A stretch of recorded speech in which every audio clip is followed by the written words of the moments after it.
our President and Savior. Of all the sacred institutions upholding our democracy, none is more important as the loyalty to the President. What better way to show your loyalty than by making a formal pledge in the sight of God for all to know? Volunteering pledging in the comments will demonstrate superior integrity than if you wait for the pledge to become mandatory. Don't delay. Pledge your loyalty to President Trump. Donald J. Trump, Presidential Pledge of Loyalty. I swear to God this sacred pledge to the President of the United States and people. Donald J. Trump, Supreme Commander-in-Chief of the Armed Forces, I shall render unconditional obedience. Hail, Donald. And that as a brave patriot, I shall at all times be prepared to give my life for this pledge. Hail, Amen. Hail, Donald. Hail, Donald. Oh, my Lord. I can't believe this has to be a fucking troll job. Oh, this is, I guess, where the Easy Read Manifesto comes. A man in a trench coat in the dark. A woman's lost a kid sleeping in the park. Rag suits, daggers, Park Avenue. Everybody wants to talk to you about just some BS of there. Just some BS. Just some BS of yours. Just some BS. Just some BS, yeah. Just some BS, yeah. Just some BS of ours. Welcome back to an all-new episode of Just Some BS Podcast. I am your host.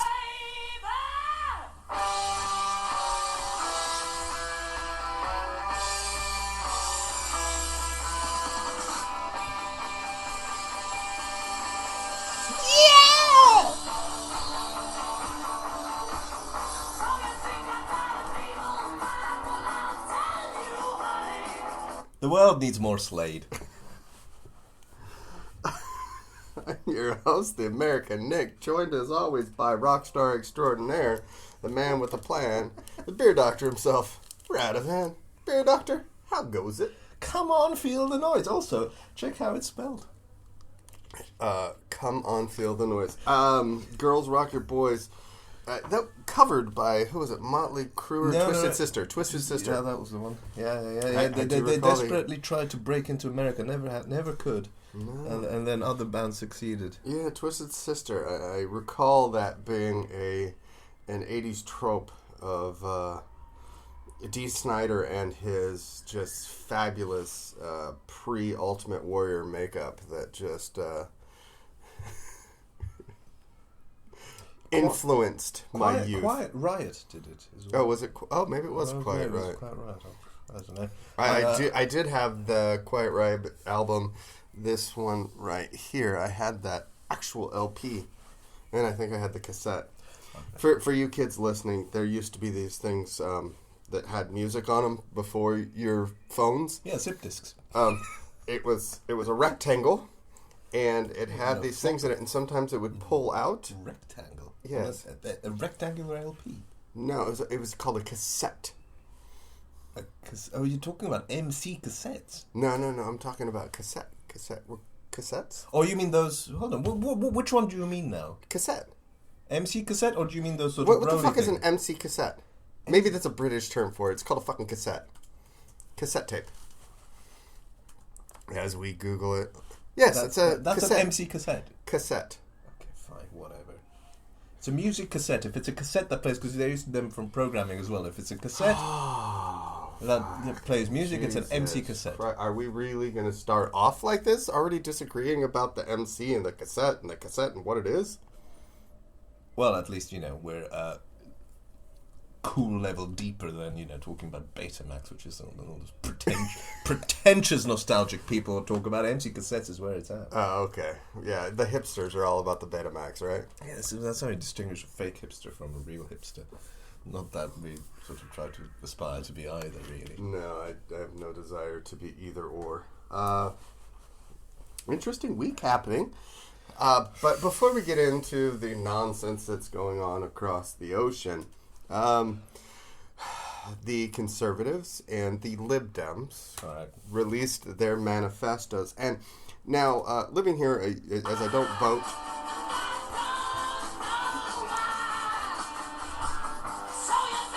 Yeah, you keep on talking. I'll just skip this bit, you know.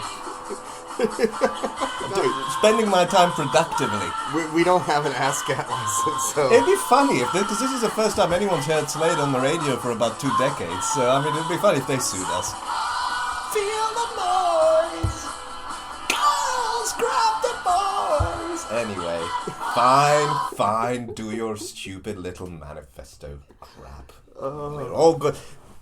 Too long didn't listen, we're all fucked. Anyway. Sorry, kids. Then again, kids, you might want to listen. This is relevant to you. Yeah, this is very relevant to you. Both of them are actually relevant to kids. Mm-hmm. One wants to starve them, and the other one wants them to vote. Anyway. Yeah. So I read through the Conservatives Manifesto, and it reads like the Conservatives Manifesto. I was wondering what those pustules all over your skin were.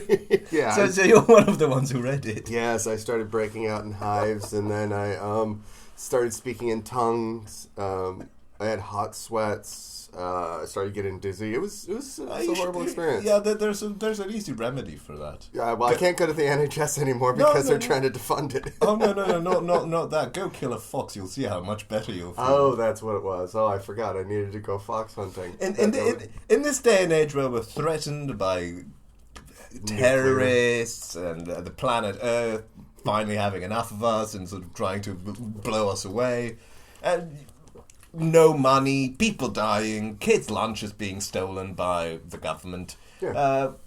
Bridges to nowhere. One party stands up for what's really important in this day and age, and that's our right, our God-given right, because God really doesn't like foxes. Apparently a God-given right to murder animals just because we can. That's the real reason why. The reason, you can think about it however you want to, but it's because we can. And it's so arbitrary. Why not beavers? Why not kill beavers? Or armadillos, or or monkeys, chimpanzees. They're not tricky to kill. Yeah, but they're close to us. So we're already killing ourselves. We don't want to kill like their closest, nearest relative. I mean, plus being shot is a fairly... All right, look. As a misanthrope, I appreciate the value of seeing things die and playing a part in seeing things die. It's just, I'm... As someone with a background in neuroscience, I have a basic understanding of the differences between brains, between species, and, how much a fox can understand, how much a child can understand.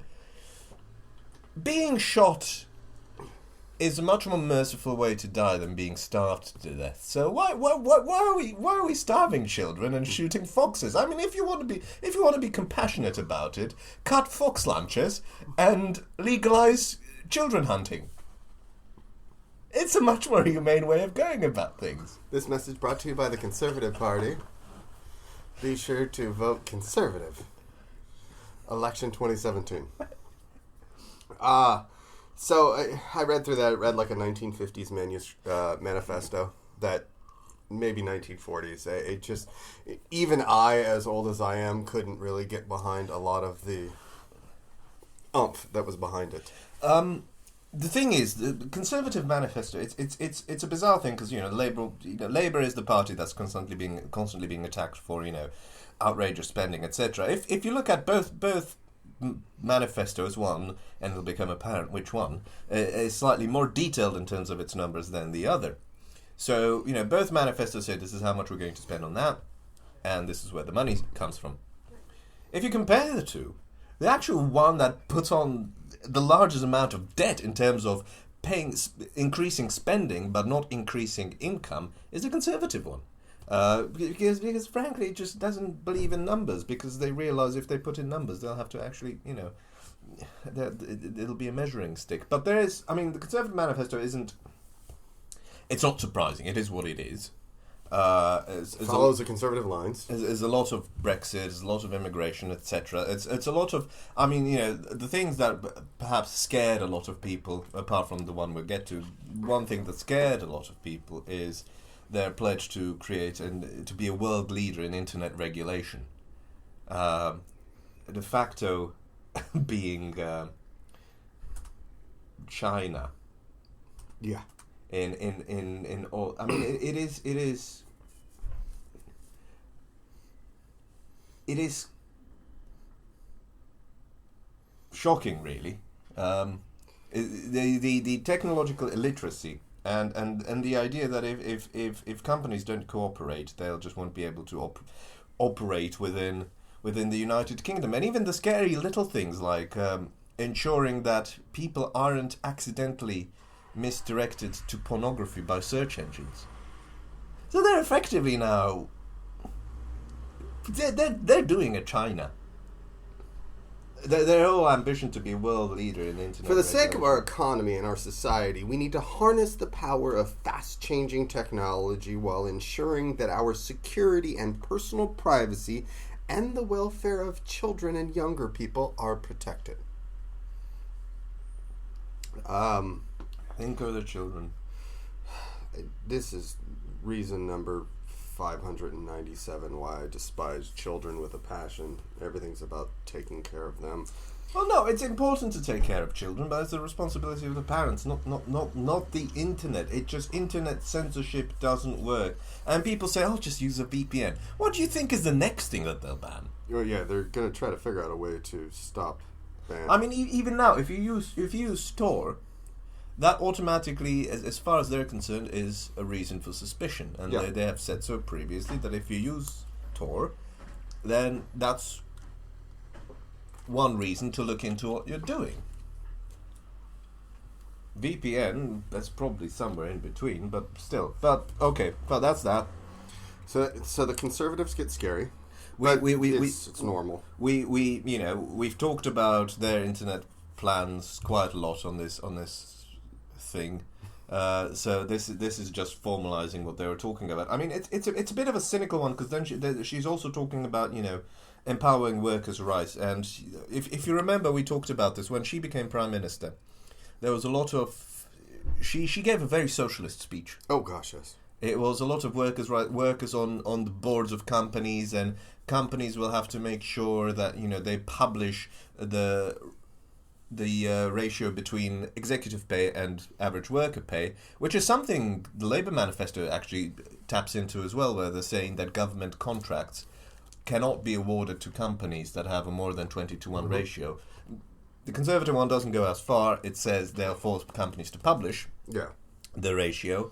And she rehashes this idea of workers on boards again. But she's already promised it about a year ago, and hasn't delivered on it. So one is slightly cynical. I mean, it could be that she was waiting for her own mandate to deliver such a sweeping change, or it could just be another empty promise. The one that is the most important, the most interesting thing about the Conservative Manifesto is their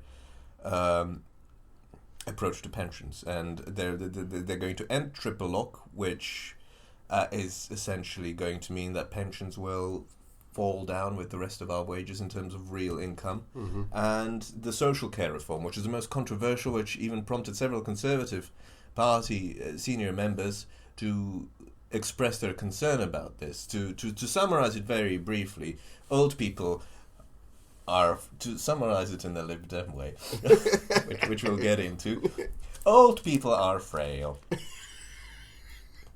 Frail old people. Old people don't have income because they're retired. Because remember, kids, in previous generations, you had something like a retirement age. If you worked long enough, then you actually, until you sort of the short bit between you no longer being able to walk and actual death, you got off. You didn't have to work from home. Shit. Yeah, I know. It's crazy times. I wonder what that would have been like.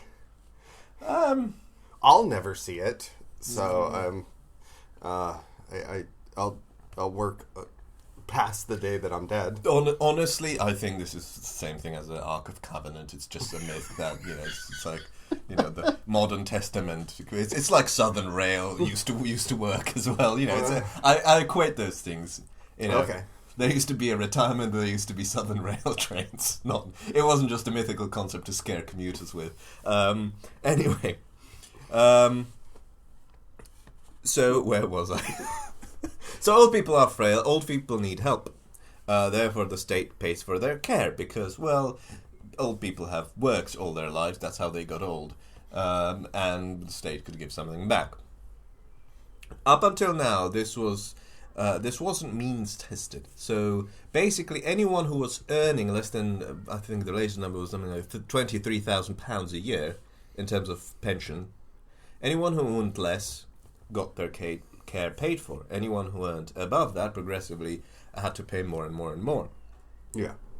The criticism of this was that effectively, if you're quite wealthy already, you don't need a pension income, but you still get your care paid for, which is sort of the old person scrounger. But the thing is, this was mostly coming from the typically non-conservative area of the electorate, because the conservative electorate is generally these people who are in that state or close to that state. Yeah.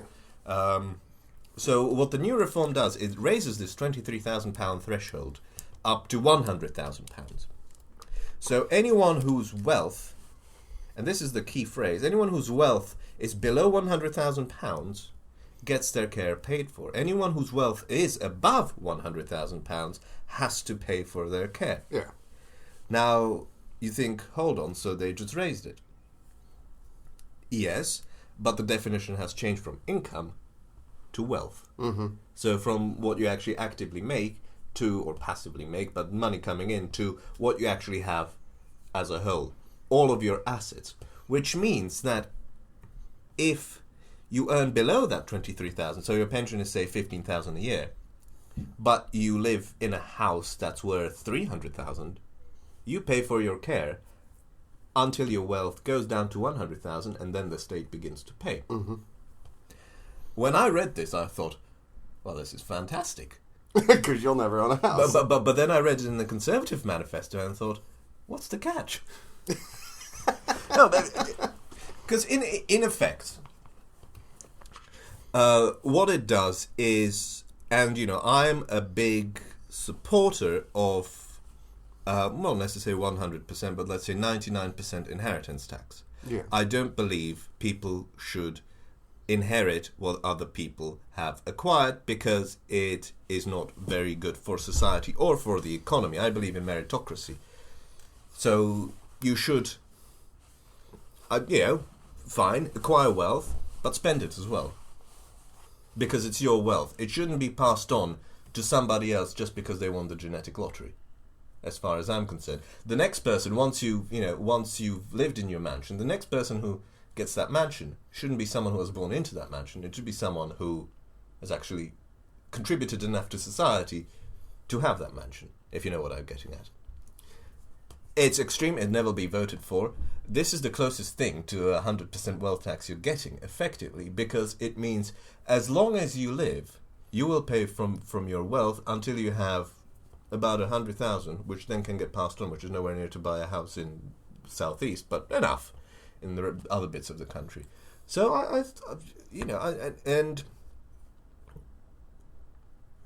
I just struggle to find fault with this. There's two things that have me slightly worried. A, this was tried before with Margaret Thatcher. What it led to was a whole industry of, shall we say, predatory insurance companies. Because what happened, because obviously you're not going to sell your house. Yep. And then have a lot of money in your bank and pay from that. That's not very practical. So what happened back in the 80s is you had these funds that would purchase the house from you, give you the money, you would pay rent to continue living there. Mm-hmm. That would sort of pay towards your care. And then once you died, the rest of the value of the house the company would take a percentage, and the rest would go to your offspring. But essentially, old people were scammed a lot and lost a lot of money. So they'll need to put in safeguards. Safeguards for that. The other one is Gemma. That's the cat. It's all right. The other one is this will the inequality is a big problem in this country. It always has been, but it's always been the super wealthy and the rest. The way we have inequality now is we still have the super wealthy. They're even wealthier now. Then we have the sort of upper middle class, people who were in the right place at the right time, bought property about 15 to 30 years ago, the value of which has, in some cases, increased tenfold, and are now de facto the landed gentry of the country. So that's the second group. And then there's everyone else. So we have tiers. Tiered inequality. What this new measure would do is eliminates that upper middle class, that second tier. Because there will no longer be landed gentry, because they will now have to... Care is expensive. As I was reading, if you have your dementia, multiple comorbidities, multiple diseases, it can be 70 grand a year, which, 8 years of you being old, and that's effectively, $750,000 gone. Yep. Or $250,000 gone. Which is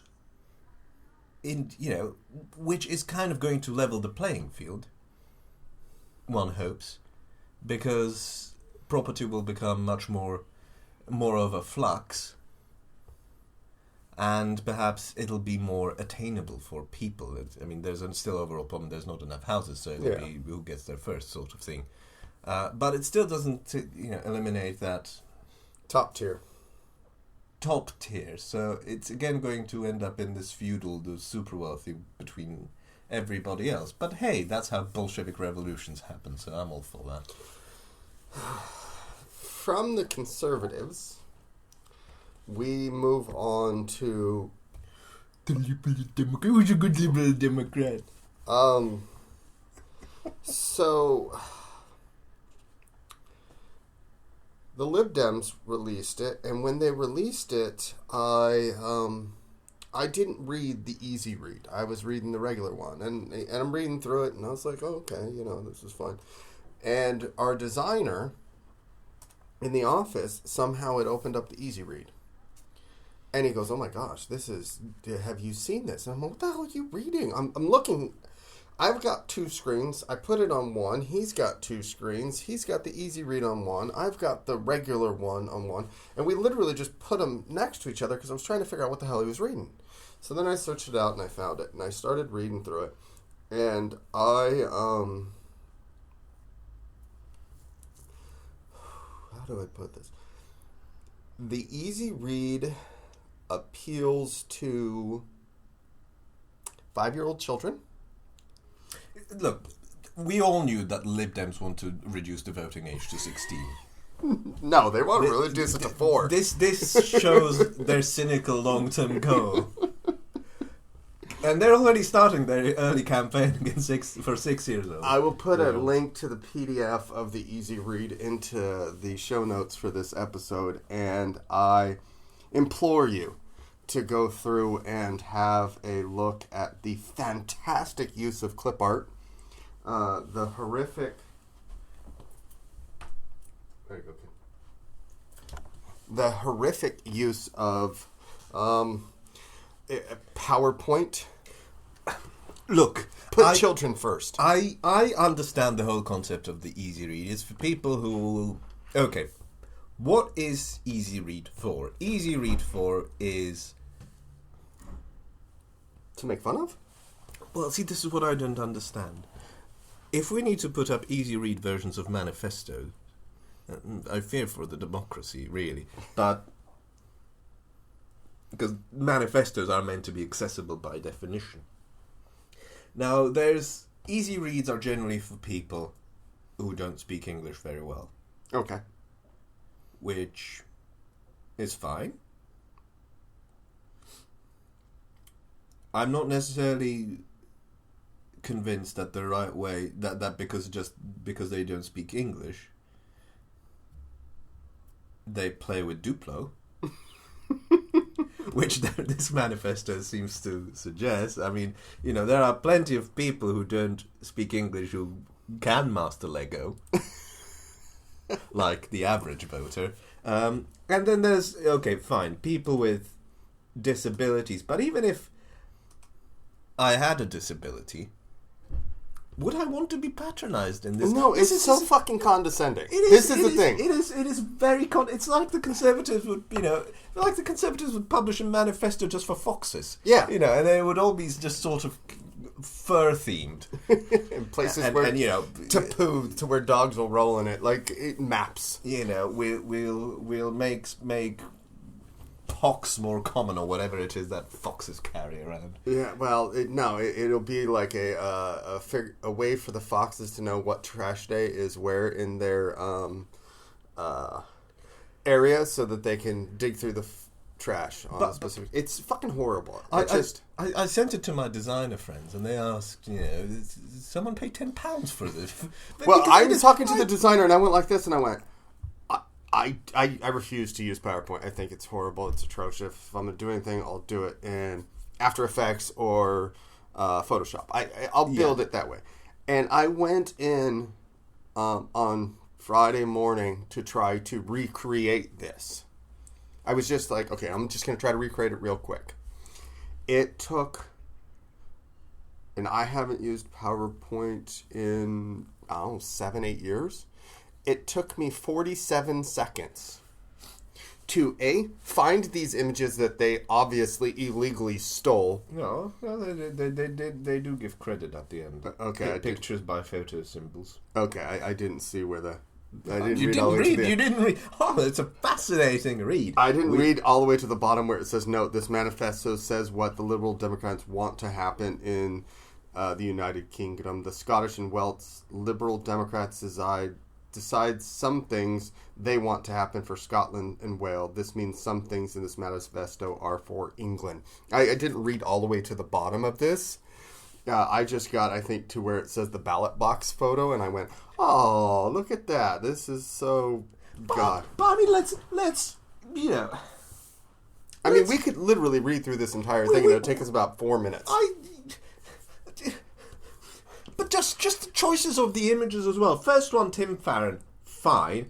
Scary man, but fine. He's the leader. You have to put him. Fuck no. Put him there. Then it's a woman who literally is pointing at a list. 1, 2, 3. There's a list of things, and there's supposed to be text next to them, but there isn't. Which kind of pretty much summarizes this entire election. Just don't read what's there. Vote for what we point at. What kind of message does that send? And she's even smugly laughing as she's doing it, because she knows that she just hates the voter. Hold on. Then the Photoshop of the Lib Dems logo onto a computer screen. Yeah.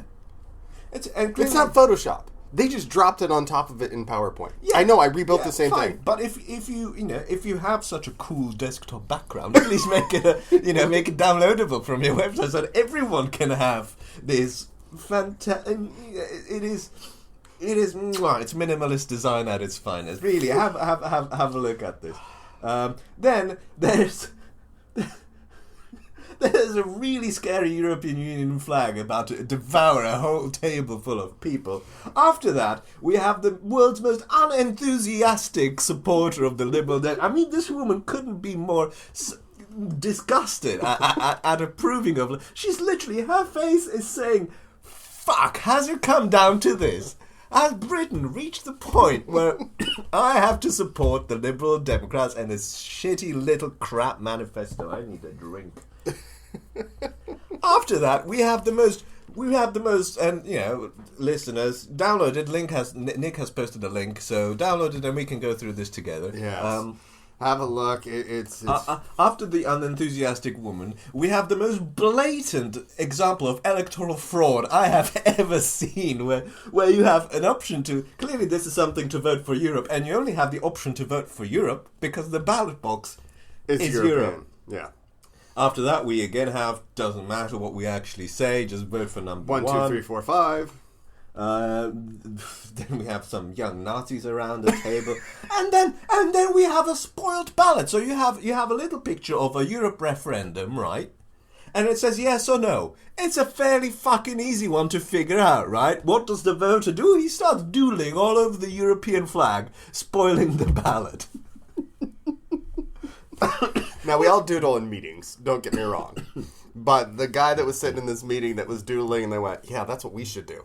Like, that's what happened. They were all sitting around, and there was that one guy that just fucking, he's not playing on his cell phone because it's dead, so he's doodling on the paper, and the only thing I can think is Tim Farron goes, that's the picture we need. That right there, it'll accentuate it. I think Gemma made this. Then we have a guy... Well, Lily probably helped. Then we have a somewhat despondent gentleman standing next to an NHS sign. That's fair enough. And then we have people cutting up money. That's destroying currency. That's not going to solve anybody's problem. I mean, are the Liberal Democrats saying, fuck, we don't understand this money thing. Let's just cut it to shreds. Then we get into the NHS. Then we skip the page. Mm-hmm. Then we skip, and then everyone gets money, and then we always put children first. And the rest is... Then they want the Lib Dems to solve the environment, want to grow a tree as big as the planet Earth. The world uses too much petrol, Then coal, we and gas. have the unenthusiastic woman again. Then we have a weather forecast, which sums up Liberal Democrats pretty well. There's a little bit of sunshine and quite a lot of cloud. Then we have the sun.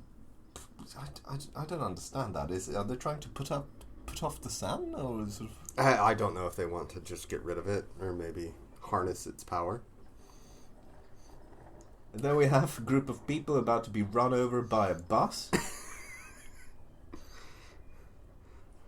We have the police harassing a poor person on a scooter. Then everyone will get an automatic rifle. Oh, yeah. Handing out AKs. We have more people sitting around, but this time when they're sitting around, they're neither Nazis, nor do they have anything specific to deal with. There's just a chart on the table. Okay. And then we have a map of the United Kingdom. Fine. Remind people what the United Kingdom we have. And then we have another ballot box. This time it's not covered with propaganda. This time it says ballot box, and you have a vote going in. Please notice how the ballot thing going in doesn't actually have the Liberal Democrats ticked. So this person... There's the Labour, there's the Greens, there's the Lib Dem. So this person, the ballot box on the Lib Dem manifesto, the person has actually voted for Conservatives. Or UKIP. Take your pick. At this point, they're pretty much the same thing in my eyes. And then we reach the end of the manifesto. So, yeah, do have a read. It is... If anything, you just look at the pictures and realize that if you're in America, I really want you to do this because if by some fluke of nature President Chump is not impeached or resigns or anything else that might happen to him between now and 2020, you're going to see a similar manifesto come out from the Trump campaign as far as how he can figure out a way to get people to vote. In fact, listener, I have a fun challenge for you. Download that Lib Dem manifesto, but cover with your hand or with a towel or just cut your screen in half. Cover the text and just first scroll through it just by the images and try to figure out what this thing is about. Because I think it's a fun game. What it actually says and what the images are, you'll reach wildly different. Conclusion. Having said all that, we've made some humour, but should note that Lib Dems are the only party who have published an easy read manifesto, so credit where credit is due. And it is good that they have done this. It's just, please, please, please, the people you are appealing to with the Easy Read Manifesto, unless you're genuinely appealing to 6-year-olds, which I hope you're not, because they can't vote, which then again would explain the incompetency behind the whole Lib Dem thing. But anyway, please don't treat these people like idiots, because they're also voters, and frankly, like the rest of us, perhaps more than the rest of us, deserve a bit of graphic design. I mean, just you don't have to do what, frankly, it still looks better than your actual manifesto, which is way too much orange, but never liked orange. Not even a perfect pint did I like orange. Mm-hmm. But anyway, Yes, just don't patronize, don't condescend people. Just treat voters equally. Anyway, rant over. Now we go across the pond to our friends Africa in America, Yeah. where President Chump had a rough week. He let's see. We'll just go through a quick Monday through Friday. Monday, a report that Trump had shared highly classified intelligence with Russians during Oval Office meeting. The right came out with, we need to find out who the leaker is, because that leaker, he reported the fact that where they got the information from, and that leaker needs to go to prison because it was a treasonous act. Which in turn, okay, but I didn't see you as mad at WikiLeaks when they released all that information from Hillary Clinton. So, you can't choose when you want someone who leaks something to be. It's either you have to arrest them all or you don't arrest any. Tuesday, report that Trump had encouraged James Comey to ease up on the investigation to Michael Flynn. There's a memo out there that Comey had written. They don't know exactly when it was written. If you talk to right-wing pundits, they say if it's on his home computer, there's no way to say when he wrote it. He probably wrote it after he was fired. Comey will be this week, if he lives, and I don't mean that as kind of an offhanded comment. I mean it in reality. I could see him somehow being taken out before he goes to... Well, he's had frail health for a while now. Yeah, that's what... So, I mean... It's just the pressure might get to him as well. In this day and age, particularly after doing a role like that for such a long time, your artery can so easily be clogged up with a lorry. On Wednesday, former FBI Director Robert Mueller was appointed special counsel overseeing the Russian probe. Thursday, President Chump, as the snowflake that he is, and in his safe space, was he made it a point to stand in front of the Coast Guard and say that no politician in the history of the world has ever been come after like this, to which Julius Caesar kind of turns around and looks and goes, seriously, dude? I'm not one for memes, but I saw a very good meme that day, which had that statement from the left-hand side and had a picture of Nelson Mandela in prison on the right. Mandela was another one I was thinking of. But Caesar's is the first one he come to because it's like, okay, he was stabbed in the back 23 times. Yeah, but he kind of deserved it, in all fairness. And Chump doesn't deserve this. Now we head into Friday. Reports... Et tu, Ivanka, will be the statement of our generation. A report that Chump had told Russians that firing Comey would ease the great pressure on the Russian investigation. Second report that a person of interest in the investigation is currently serving in the White House. Now, we did find out, due to subpoenas that have been made public, because they have to make public when it comes to trial, that Trump's son-in-law, Jared Kushner, is a person of interest in that investigation. Now, a member of the U.S. House, a Democrat from Texas, did get up in the U.S. House and ask for impeachment hearings to begin due to obstruction of justice. Now, here's the convoluted thing that is the U.S. government. In order to impeach somebody, it takes a really long time. It's not like it could happen tomorrow. You've got to file, then it has to be voted on. For those that lived through the Clinton era, understand that it's a long, drawn-out process. Now, there is a workaround. If Pence and the members of the cabinet feel like President Chump cannot do the things in which he needs to be able to do to intelligently hold office, they can literally just get together, write up a memorandum, hand it to him, and he's gone. He's out. Pence is the new president. We move on from there. The problem is they have to look at what collusion had gone on with the members of the staff and the members that he had put into the cabinet, because then it causes some problems. Now we fast forward to this week, and it was the Chump apology tour to Saudi Arabia when he showed up years ago. the Obamas went, and the right made a big deal about the fact that Michelle Obama didn't wear the headdress thing, and she didn't keep her head covered, and talked about how it was so such a horrible thing for Michelle Obama to do. Well, Milena made it a point to not do it as well. Frankly, nobody wears it anymore. Not a single female politician. Every single time it makes the news, Exactly. Nobody does it. It's because there's no point anymore. Swedish foreign, one of the Swedish ministers went, didn't wear it. Oh, she didn't wear it. What a brave woman. No one does. Exactly. Angela Merkel went, didn't wear it. Oh, what a brave woman. No one does. May went. Oh, No one does. no one does. Which is fine. So then we fast forward to when Obama was there, and they made a big scandal out of this, the fact that he bowed to the King of Saudi. Chump not only bowed, he basically got his knees and curtsied for him, took the gold, started talking about how it was a great thing, and then made an arms deal with Saudi Arabia for $100 million.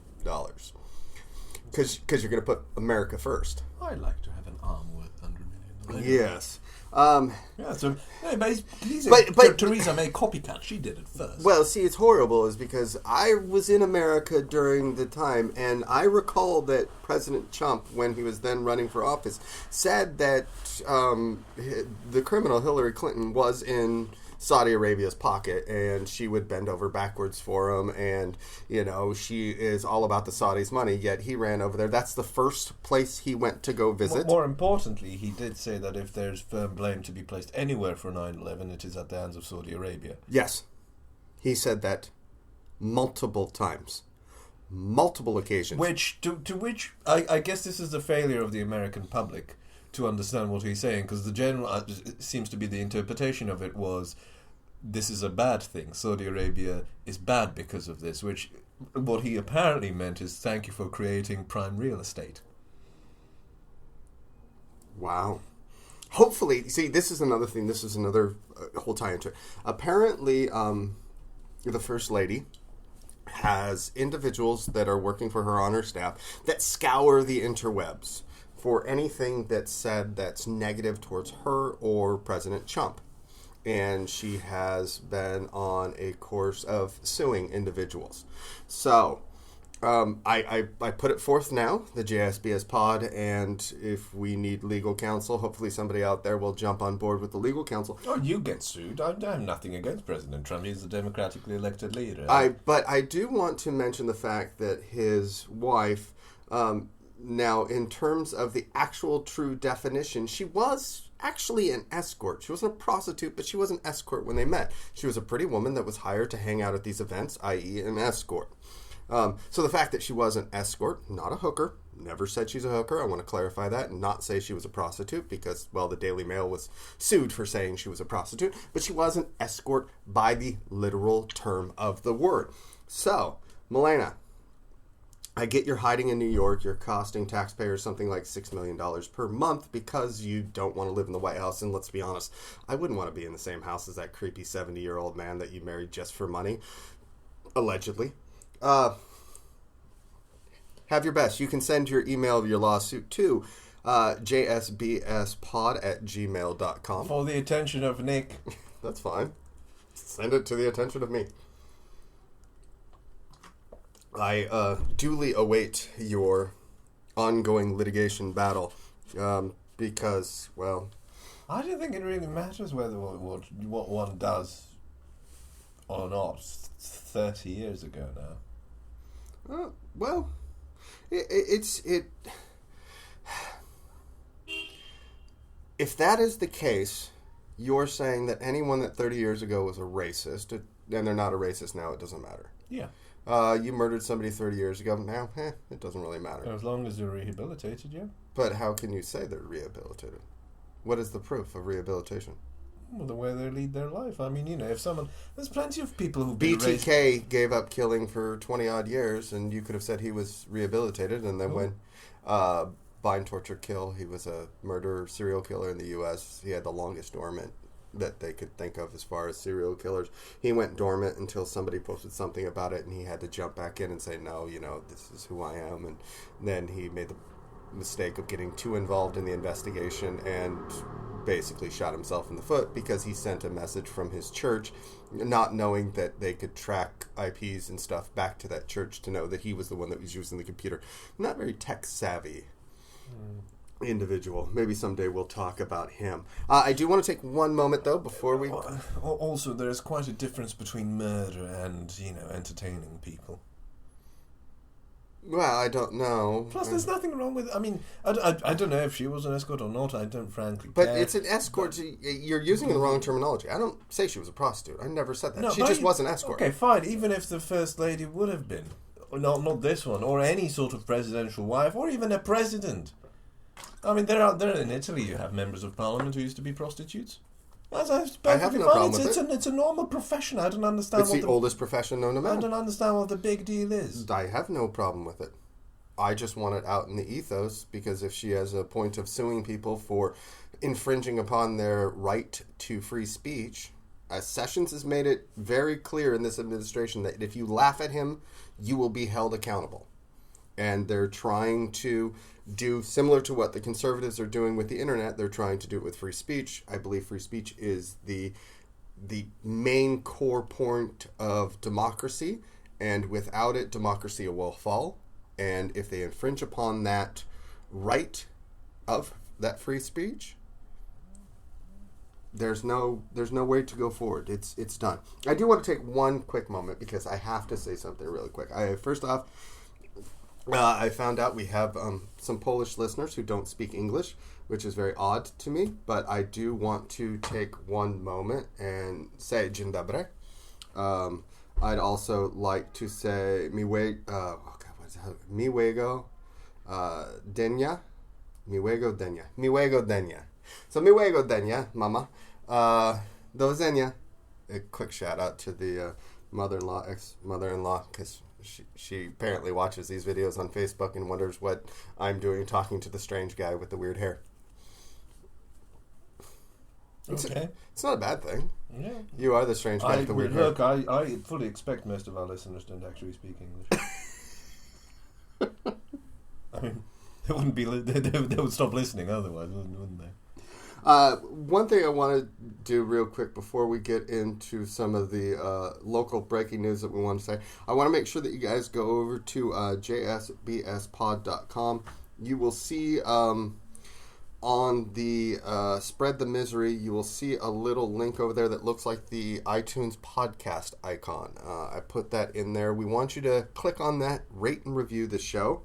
I will be putting on a little button that represents PayPal, so you can send PayPal donations specifically for there, or go to patreon.com / PayPal donations for iTunes. They don't need more money.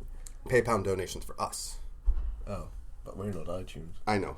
I'm building more of these. Okay, little so let's divide and conquer, because we don't want to overburden anyone with too much responsibility. So legal threats, Nick, donations for the attention of me. Thank you very much. I think that's fair. Carry on. Okay, and if you are a lawyer and you feel like you want to take on a pro bono case, send an email to jsbspod@gmail.com. You can find us on Twitter @jsbspod, Facebook, facebook.com / jsbspod. If U2 or Slade or Metallica or Melania Trump don't sue us, if nobody sues us and you still want to take on a pro bono case, don't worry, we'll find someone for you to sue instead. Yeah, we can figure something out. There's plenty of people I want to sue. You can find us on Instagram, instagram.com, search out JSBSpod, and go to the website jsbspod.com. Now, in the world of news, has anything tickled your fancy this week? The politics aside, two things. Okay. But somewhat related to politics, unfortunately, which we haven't covered. One was the release of Chelsea Manning. Yes. Which, then again, is there much to say that hasn't been said already? You're either entrenched one way or the other. The one that somehow dispirited me, I have to say, is the Swedish prosecution dropping the case against Julian Assange, which people were celebrating as some sort of victory for free speech, etc. I mean, the man had a genuine accusation against him, and the supposed victim in this case has expressed her dismay at what has happened, at the fact that it has been dropped, and she doesn't feel justice has been served, but they simply dropped the case in a typical Swedish fashion, having lived there for a number of years. We dropped the case because it's just too hard. Too hard. It's like work. So, we'll move on to something else. But if he comes to Sweden, we might do something about it. So, and he still, Julian Assange still needs to worry about facing charges for WikiLeaks. Well, this is the thing. Is he okay? So now technically the case is over. However, Julian Assange still has an outstanding arrest warrant in the United Kingdom, where he is. Well, no, he's in Ecuador technically, but if he leaves his room, he's in the United Kingdom. Because he was at the beginning of the case. You might not remember. You might not have even been born yet, because it's hello Lib Dem voters. It's been a long time. He initially defended his extradition to Sweden in court. It's only after the court decided it was a real threat that the court would actually, rule in favor of Sweden, that he would have to be extradited. He effectively skipped bail and held himself up in the Ecuadorian embassy. For that, there is still an outstanding arrest warrant, of which is anywhere a fine to up to 12 months in prison. The police said that they will treat that case as any other case that is sort of charged with skipping bail, which means they won't assign it a priority. So he could technically just leave the embassy, get into a Uber or a black cab or a Bing, and drive over very quickly to St. Pancras station, hop on the Euro train, Eurostar, and go over to France or Belgium, and then go on an airplane and fly to Russia to buddy up with Edward Snowden. But it's still a risk, because they, will they arrest him or not?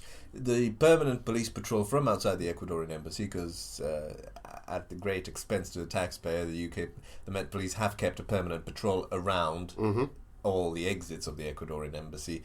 They now have been withdrawn. So he could technically skip, but, does he want to risk it? Ecuador clearly want to move him out because, hey, where's the janitor supposed to store his stuff? And in the you too can win the genetic lottery story of the week. If you're white, I am. If you're pretty, I am. If you're very medically intelligent, I am. You can actually stab your significant other and quite possibly not have to serve it in a cocaine-induced rage. Oh, yeah! You could quite possibly not have to stab or you wouldn't have to serve any jail time. I read about this, and in all fairness, and this case has gotten a lot of... Okay, go talk about the case, because... All right, so for those of you who don't know, a woman named Lavinia Woodward of Oxford University, they're saying that there is no guarantee the student who stabbed her boyfriend in a cocaine-filled rage will serve any time. And one of the reasonings why she possibly won't serve time was because she is considered to be quite, how do you put this, gifted when it comes to her medical studies, as far as stillness of hands. She works with open heart surgery is kind of the area of focus. So obviously she's very good with a scalpel, which her boyfriend undoubtedly found out about. Well, it's clearly not very good because he's alive.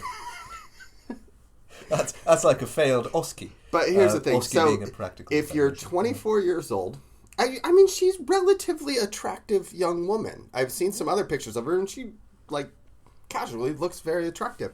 From everything that's been said about her, she is quite brilliant. She is a very intelligent young woman. But is this just one of those... okay, I'm going to be racially motivated here. And I don't do this... I do it intentionally, but I don't do it to harm anyone. I'm going to do a Matthew McConaughey final speech from one of the movies where he was a lawyer. And, I want you to close your eyes. And, you see this girl. All right. She's intelligent. She has a skill set. Now I want you to imagine her with any name that comes across to being ethnically challenged. And I want you to imagine her with a skin color other than white. Does she go to jail? No. No? No. And there are many cases who haven't. And this is the big... I understand why this is such a big story. And, she's white, she's pretty, medical student, didn't go to jail for stabbing someone, cocaine, etc. Yeah, fine. I can personally assure you, because I've seen this happen to other people who were not white, pretty girls. You wouldn't go to jail. Oh, wow. Continue your studies? No. Oh. It depends. The reasoning behind it is judges at the magistrates level in this country generally are quite reasonable. They don't want to send people for punishment. They're encouraged not to send people to prison because prisons are full. The entire point is to give enough punishment but also offer rehabilitation. Now, medical students generally don't go to prison. And there's a very simple reason for this. If you do anything like this, if you have a criminal conviction of any sort, this is even if you don't pay your Oyster card, if you're caught skipping your fare, it will make it extremely difficult for you to ever get a job. With what she has done, she will never work as a medical doctor. She will be struck off. I'll be surprised, but understand if they allow her to finish. But if they allow her to finish her studies, and she must be close to finishing if she's 24, if they allow her to finish her studies, it'll be on the proviso that she'll be provisionally struck off and never be able to practice medicine. The only thing she'll be able to do is medical research. Medical research does not pay very well. She has done 6 years of medicine with the current tuition fees. This woman is £60,000 in debt. Fine, the NHS pays for, I think, last 2 years. She's £50,000 in debt at the beginning of her adult life. In other words, she is fucked. If she goes to prison and doesn't finish, she is more fucked than someone else, someone who hasn't gone through all this. And therefore her punishment would have been disproportionate compared to anybody else. More importantly, society does not benefit from it. She goes to prison, she can't finish her studies, she can't even get a medical research job. Society gets nothing out of her. She becomes a bum with 50 grand in debt, which she will never be able to repay either morally by spending her life doing good or financially. So you will, and there are cases of, there was one I read about the other day where it was a gentleman of Middle Eastern origin, also a medical student, also committed a crime worthy of custodial sentence, also was let off for this very reason, because it essentially it's double fucking people when a single fuck is sufficient. And I know why the media has picked up on it. The thing is, if she wasn't white, or she wasn't pretty, or she wasn't at Oxford, she was at East Anglia Medical School, this wouldn't have made the news, but the same outcome would have happened. It's just the media wouldn't report on it, because this happens quite frequently. Well, not quite frequently, but it happens. Yeah, it does happen quite often. This is the whole reason why I brought it up, and I went through this scenario because I hoped you had actually read something about it, and having come from the medical field, I hope you knew. Because the more I started reading about it, I went, oh, fuck, this happens. She is... It literally happens quite often. It happens enough to where you're like, oh, this isn't just a one-off. Yeah, I think there'll be justified outrage if she's allowed to practice. She shouldn't. Yeah. But unless, well... No, she shouldn't. The drugs thing, that's already a big... Even if she hasn't stabbed him, if this drug thing came forward, she'd be suspended and probably kicked out. Mm-hmm. If she's close to... The only place I can see her finishing, if she's close to finishing. Mm-hmm. They'll just go, fuck it, let her finish, but you can never practice. Yeah, she just won't get a medical license. And fine, people can say it's a prison term, it's justified, she should go regardless of that fact. I respectfully disagree, but ultimately none of us have been privy to this case. The way the justice system works in this country, it's the magistrate making the decision, he's made the decision, or she's made the decision, or they've made the decision that this is an appropriate punishment for her, an adequate punishment considering what she's done. If the Crown Prosecution Service believes it's not the case, they'll appeal. Yeah. Now, she was sentenced on the 25th of this month. Now, one thing that really hits home with me as far as the current state of society, and it's something that I know that you spent a large portion of your life already dealing with, is mental health issues. And this one was kind of scary to me because my mother was just in New York. She was walking through Times Square 2 days before this took place. The area in which this took place, my mom has a picture of her right there, literally in the exact spot that car hit. 48-hour difference, you know, I would be on a plane back to the States and I would be a fucking basket case. I just would. A former Navy individual who they think probably has some form of PTSD. He's twice convicted of drunk driving. Was high on, and I'm really, really, really hesitant to kind of promote this fact that he claims, and the his internal drug test hasn't come back yet, so the news is constantly, and I think this has to do with Jeff Sessions saying he was high on pot, and then in small writing and PCP. But he's really putting out there, because Sessions is so anti-weed, and it's the gateway drug, and drove into a crowd of people in Times Square. For those of you in the UK that have never been to London, think Piccadilly Circus. It's a bigger, more packed version of that. Times Square is reasonably well known. Yeah, if you just think about it, hundreds upon hundreds of people pass through Times Square every single day, 24 hours a day, 7 days a week. I've been to Times Square multiple times, and I don't think I've ever been the only person ever there. There's always a shit ton of people, whether it's homeless people, muggers, tourists getting lost at 2 o'clock in the morning and not realizing it's not a safe place to be at 2 o'clock in the morning. I've been to Times Square as well. Drunk people wandering from bar to bar. Drove in, injured 22, killed 1. In his initial interview with police, he said he had went to Veterans Affairs because he had some issues, and he was trying to get the mental help needed.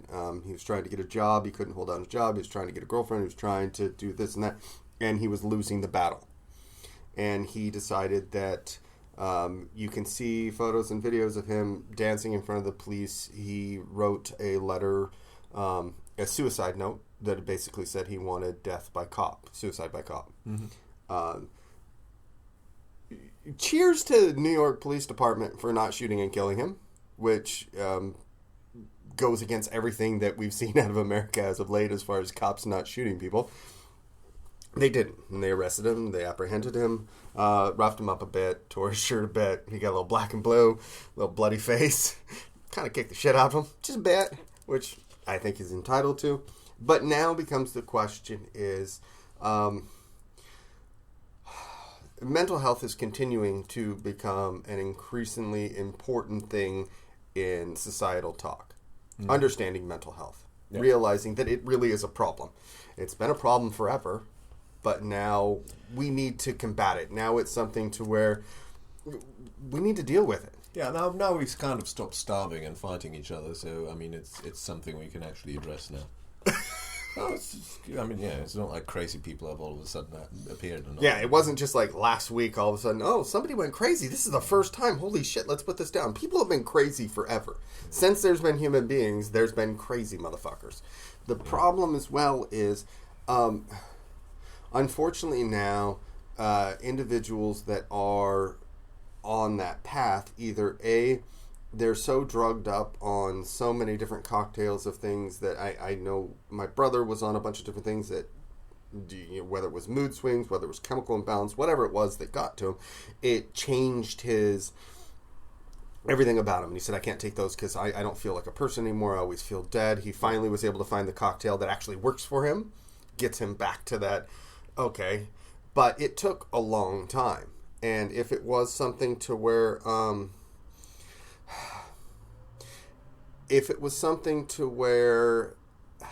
the medical services in San Diego were a little bit different, it could have went to a really bad place. But fortunately, what they have in place now was at least good enough to salvage my brother. The problem is the Veterans Affairs Department, they don't have that. Yeah. It's horrifically unfunded, constantly being cut more and more. And you have these people that are going off to places that, A, they're not prepared for. My nephew is a member of the U.S. Army. Mattis is looking to send ground troops into Syria. Preparations for possibly sending ground troops to North Korea is going on. These kids are 18, 19, 20 years old. What the fuck they're doing? They have no reason to be going there. Unfortunately, we don't learn from history as a society. Vietnam, the people that came back from it that were not sane as far as what they saw, we didn't know how to cope with it, so we just kind of shoot them away. And the homeless population in the United States skyrocketed. Absolutely skyrocketed because they had no net. You sent these people off to die for your country, to fight a war that fucking no reason in the world being there in the first place. Absolutely idiotic. Put these people in hellish situations, brought them back and said, yeah, we don't really want you here anymore. Could you go somewhere? They can't hold down jobs. They can't do anything else.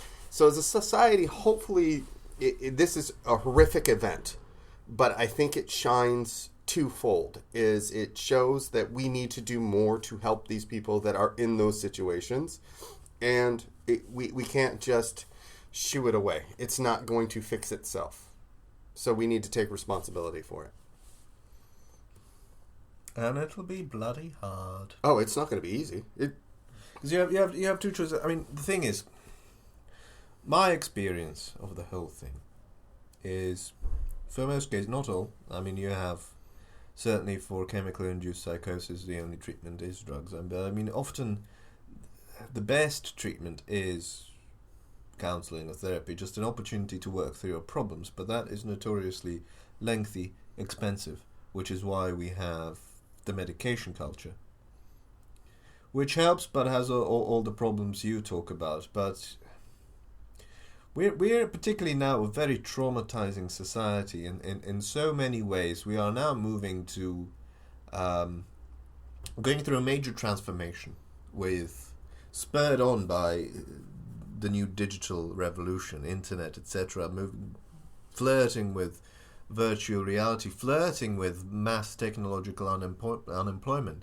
This is a major way how we're going to live differently as a society. And if we look at the Industrial Revolution, people didn't cope with that very well. And it's quite possible people will cope with this even less, because evolution is a slow process. It'll take us time to adapt to this new reality.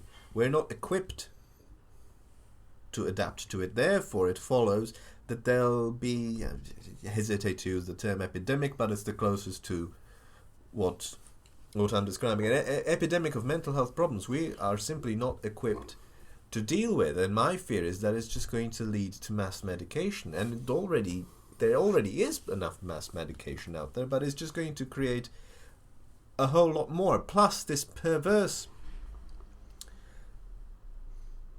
assumption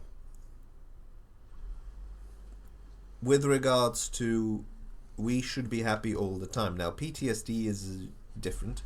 That is something that is underreported, underestimated, and undertreated.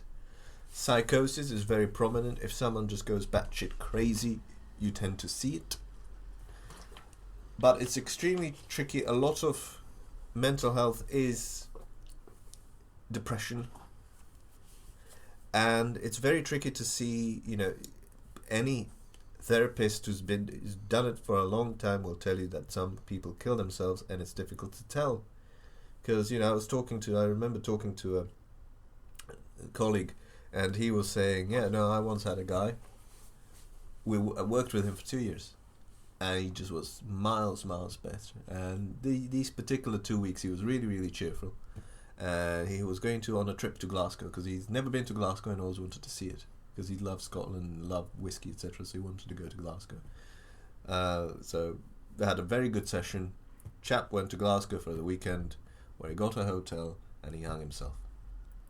Which is difficult, because people who commit suicide, there's two types of suicide. There's the cry for attention suicide, which is where people don't research it. They just do something they've seen in a film as a cry for attention. Then there's the planned suicide. The suicide attempt, you generally see the type of person you'd associate with the suicide attempt, which is sad, depressed, doesn't feel, etc. The people who actually commit suicide tend to be there's the pre-suicidal glee, where they tend to be happy. Because they've decided to do it, they've researched how they're going to do it, and all of a sudden the big burden of life falls from their shoulders, because they have now found a way out. They have decided, they're locked in their decision, they are going to kill themselves there and then under those circumstances. And once you've reached that decision, you actually become happy. And for a therapist, it is extremely difficult to spot, is this person happy because we've worked out the issues, or is this person happy because they're going to kill themselves? And this is what happened in this case. This is what happens often. So you're constantly battling with that. And then there's constant battling with also people who, our societal expectation, what we get from television, etc. The cultural diktat is you have to be happy. You have to do what fulfills you. You have to chase your dreams. You have to be happy. If you're sad, have you thought you might have depression? Have you considered seeing someone? Which is a dangerous attitude, because yes, clinical depression is horrible, because it's not, and people say, oh, well, just get in and do something. No, you can't, because it's not just mental, it's physiological as well.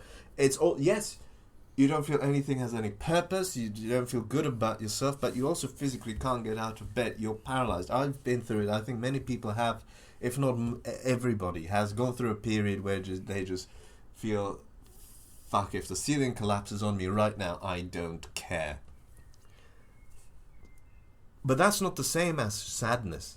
Sadness is a coping mechanism. Sadness is an important part of your life, because it's a processing tool.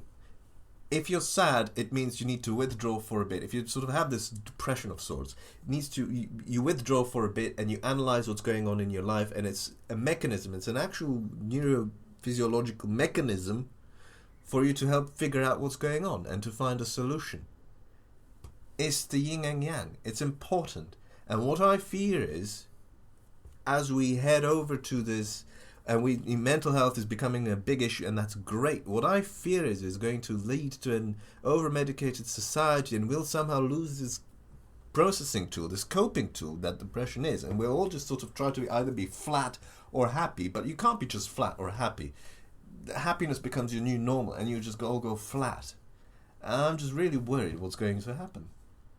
Yeah, I went through a down cycle. I wouldn't call it depression. It was a sadness. It was a down cycle. I coped with it for 18 months or so, just dealing with the large amount of changes that go on in life. Job loss, relationship loss. I don't read books. Every now and then I'll read. You're from the United States. I mean, that comes with the territory. Yeah, but I don't read help books or motivational books or any of that other kind of nonsense. And I was in a bookstore in the States. The bookstore. Yeah, the last one. There's fucking one left. I found it. It was like, and I was walking by, and there was a book, and the Don't Worry Be Happy yellow. You know that yellow from that Don't Worry Be Happy stupid fucking yellow smiley face. Yeah. Forrest Gump. Shit happens, whatever it is. It was that yellow, and in black writing, in probably Arial black, that's what the typeface looked like. It just said, happiness is a choice. And I went, well, that's going to be the shortest book I could ever read. So I pulled it off the shelf. I'm not going to lie. Okay, this is going to be the shortest book I could ever read. And it was. It was like 20-something pages. Absolutely short. And in the first week, it goes, look, you will have bad days. You will get sad. How you deal with it, that's your choice. Happiness is a choice. Like, that was the... And it took up the entire first page of the book. And I went, this is fucking pretty good. Page turner. Read to the second page. See page 1 if you're having issues. And I went, this fucking guy is a genius.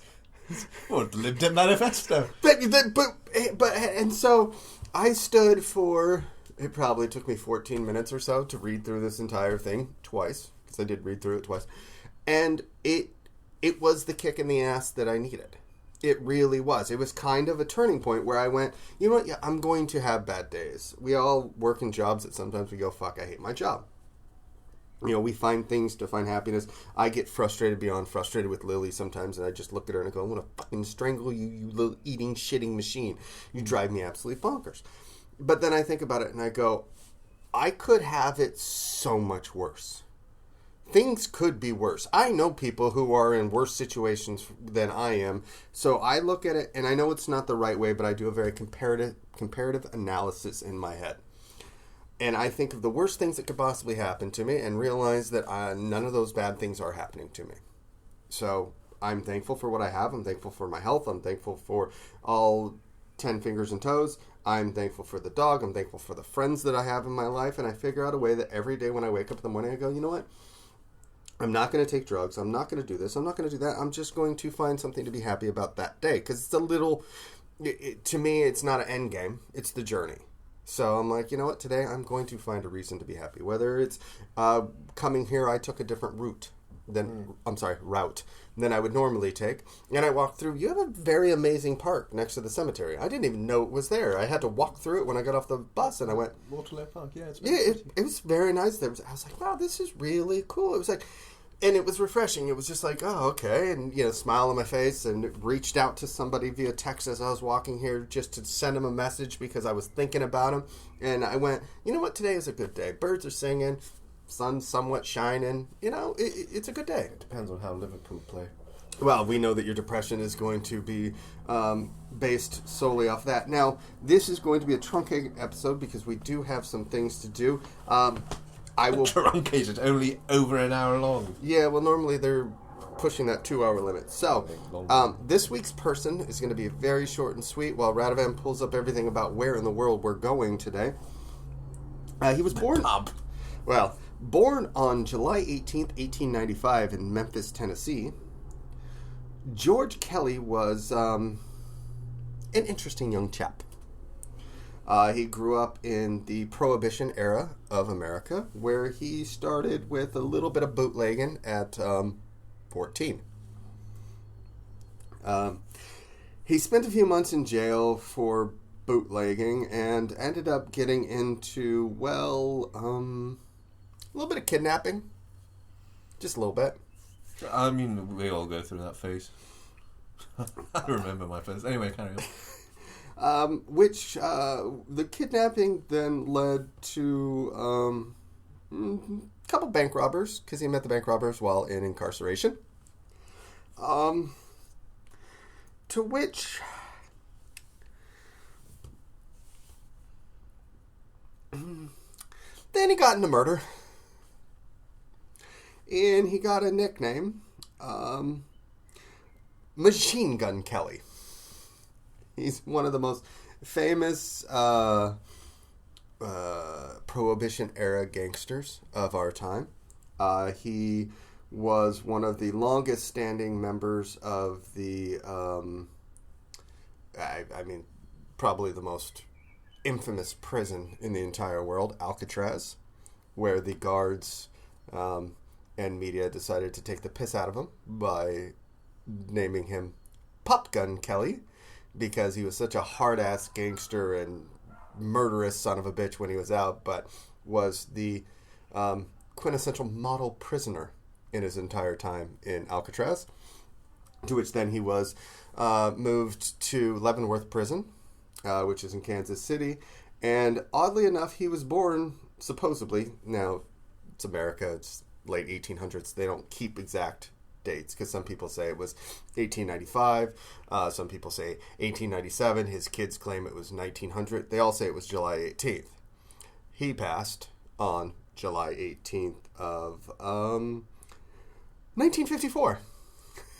So whatever it was, some bitch died on his birthday. And symbolic. Yeah, and basically what had happened is I used to work at a radio station. I worked in radio sales for a CBS affiliate out of San Diego, and we had a disagreement going on with two of our board ops. And I happened to have a good relationship with the afternoon or the morning show that was going on, and they wanted this to come out on the air because they thought it would make for good radio, and it was.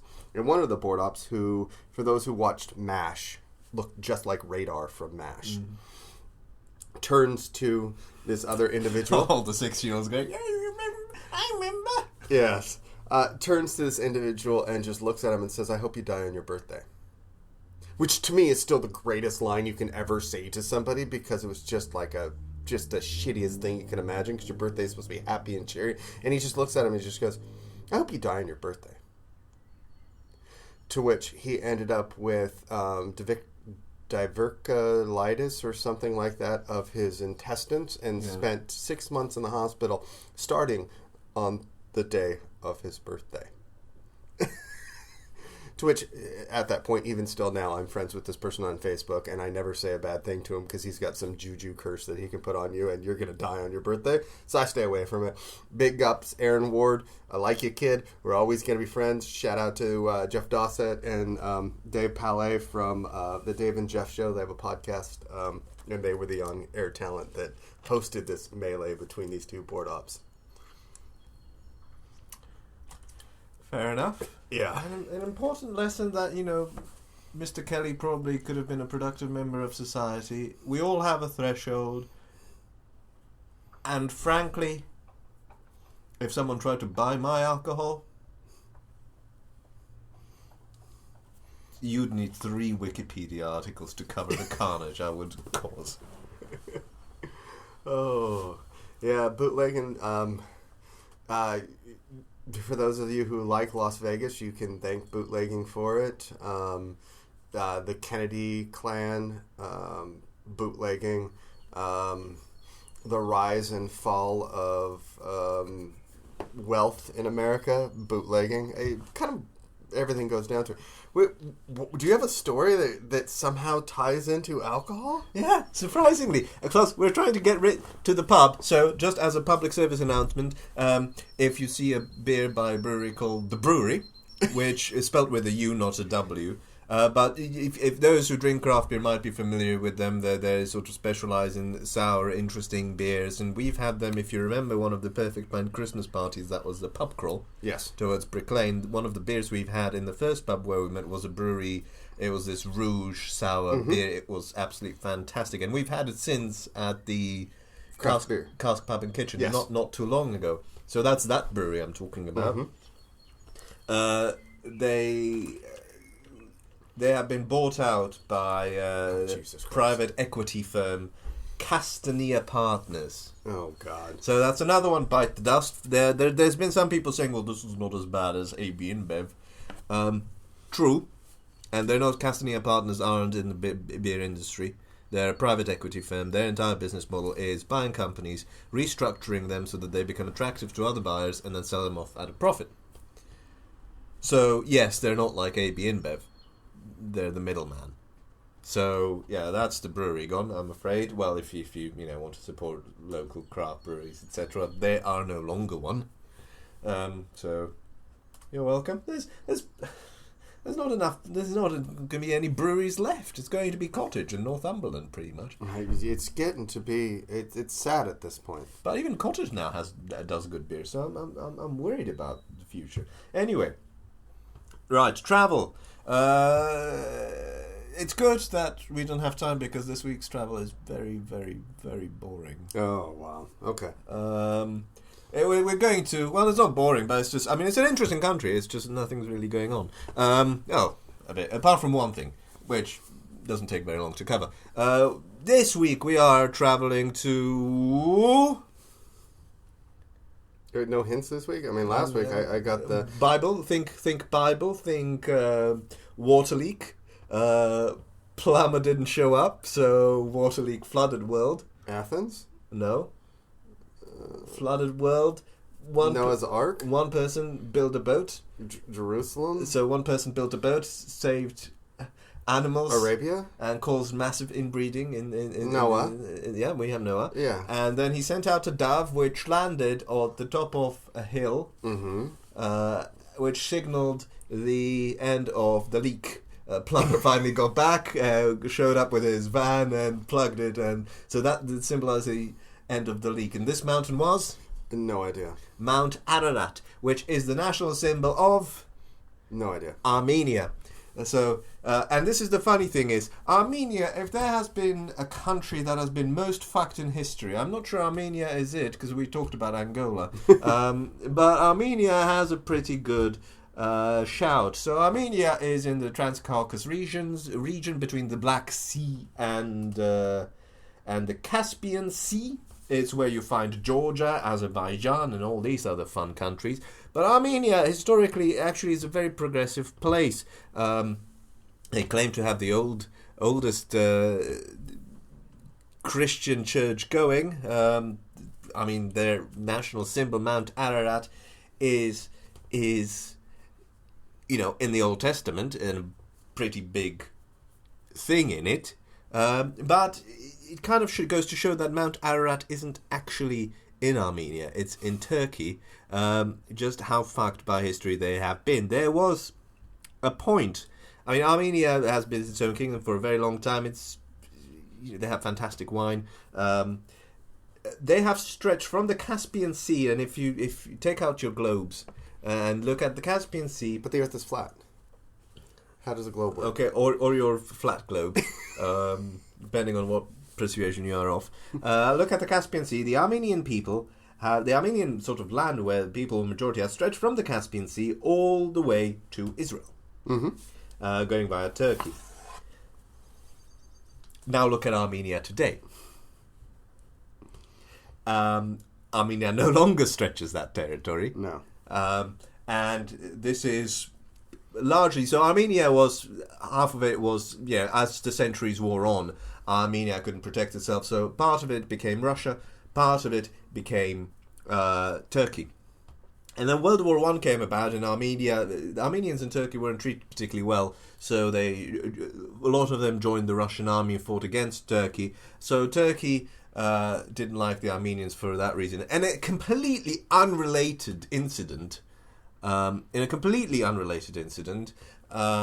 just about the same time, lots of Armenia started falling over. They slipped on banana peels, etc. And it's started in 1915, and about 600,000 Armenians slipped and just fell and hit their heads and just didn't stand up back again. And this went on, so estimates are several million Armenians just fell over. When Turkey had nothing to do with this, which is now known, if you look up Wikipedia, is now known as the Great Armenian Slippage. It's horrible how this thing has happened. But a lot of Armenians, completely uncalled for, didn't trust Turks after that. And sort of scattered about the world, to the point where Armenia itself today has 3 million inhabitants, but the Armenian diaspora, so people who've left Armenia, is 8 million. It's, I believe, the only country in the world where the diaspora is actually larger than the population of the native country. Yeah, except for maybe the Irish. Them Irish, could be. They spread like the plague. Yeah. I'm not going to use that terminology. Perhaps Ireland is... Well, we'll see when we get to Ireland at some point in 2019. Now, 20th century happened. Obviously, Armenia wanted to protect itself, so Armenia got big on this communism thing, joined the Soviet Union. Soviet Union then unhappened around 91, and Armenia declared independence. Now, since then, Armenia is... The news is actually really boring. And I haven't even picked the stories, because they're all, apart from one thing, because they're all sort of, we should have elections, we shouldn't have elections, there's a new stadium opening, we have a week of friendship, and it's just really boring news you'd expect from any country in the Western Hemisphere. And, Armenia, fine, it's not as wealthy as perhaps, its neighbor. UK is going to be after Brexit, but it is still reasonably well off. Basically, your typical first world problems, just with a nicer countryside and better wine. Armenia still does have somewhat frosty relationships with Turkey because Armenia still believes that the Turks planted those banana peels in the paths of millions of Armenians, whilst Turkey says, mate, if you can't handle bananas, don't eat them. And this has caused a bit of international tension. Armenia is kind of like Argentina in reverse. We covered Argentina last week, which has the veneer of a functioning country, and then you look deep and you realize this is a heavily dysfunctional place. Armenia is kind of opposite. It has the veneer of a dysfunctional place. You look deep into it, it's actually doing quite well. It just doesn't get on with its neighbours very much. One of little neighbors, really good at wrestling. They could be a lot of guys on steroids, and that's not alleged. So Turkey is one. Then their neighbors on their other side is kind of bullies. Azerbaijan, whom we will actually visit not too long from now. Yes. Now, see what happened when Armenia got incorporated into the Soviet Union is that there was this Soviet leader, Professor Joseph Stalin, and he was so clever that he decided, okay, so this bit of Armenia, where majority of Armenians live, is now part of the Azerbaijan Soviet Socialist Republic rather than the Armenian one. Mm-hmm. Nobody cared because it was Soviet Union. Who gives a shit? I mean, it's all one country. All under the curtain. So, the curtain of joy. But then 1991 came, and the countries divided, and generally most of the Soviet Socialist Republics split. Georgia, according to what they were as Soviet Socialist. So the Georgian Soviet Socialist Republic just became Georgia. Mm-hmm. The Estonian Soviet Socialist Republic became Estonia. And so that's the same thing that happened with Armenia and Azerbaijan. It's just Armenia kind of went, yeah, but that's our bit. Mm-hmm. That's our bit. And Azerbaijan said, nuh-uh, our bit. And then the bit said, actually, we are Armenia. We want to join Armenia. As I said, no, stop talking. Big boys are talking. Stop. So the region called Nagorno-Karabakh region just kind of went, no, give me spiky things. So they grabbed their pitchforks and they sort of started stabbing Azerbaijan and declared a war of independence. Yeah. And then there's shit happened, and now they started fighting, and they've been fighting ever since. In fact, the last year of this 2016 has been the most violent, the most bloody year of fighting in over a decade. They're still fighting for this region, which is de facto now controlled by no one. It's controlled by the separatists, but Azerbaijan refuses to give it up. Armenia wants it, and so they're fighting, which results in such hilarious headlines. And this is the first thing that struck me, and in fact the only thing that struck me as interesting is Okay, so the headline on the sort of Armenian... Is this the one from 7 hours ago? Because you might want to check the one from 7 hours ago. Okay. The headline of the Armenian newspaper is Azerbaijan breached truce 100 times over the past night. That's the Armenian one. Then I went to the Azerbaijani website, which said, Armenia violates ceasefire with Azerbaijan 117 times. Hold on, there's even a better one, because I saw it on here. Because if you go to news.az, Armenian military units violate ceasefire 139 times. So the numbers go. They're essentially. I mean, this is just. I mean, this is a Monty Python sketch. Fuck yeah, it is. I'm waiting for the dun, dun, dun, dun, dun, dun, dun, dun, dun, dun. Benny Hill fucking running around at this point. So apart from that. Apart from essentially the geopolitical equivalent done, okay, so who did it? He did it. Nuh-uh, she did it. Nuh-uh, he did it. Nuh-uh, she did it. She made me do it, etc. Armenia is quite apparently it's a little bit boring from people who went there, but yeah, it's quite a functional country.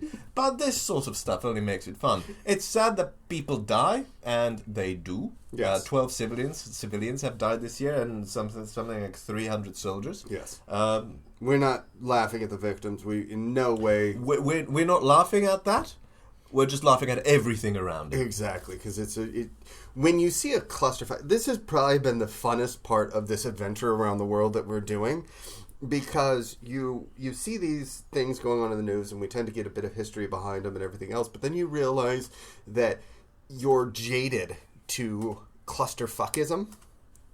I just created that word because you're like, oh, we have first world problems and this is going on, and we have first world problems and this is going on. But then you're forced to look at the news of some of these countries, and you just go, oh my God, we could have it so much worse. You have no idea how bad it could really be. It's a surprising thing, because I mean it's kind of, with Argentina I expected when I was doing it this is going to be boring, and then as I started reading it, and you discover this depth of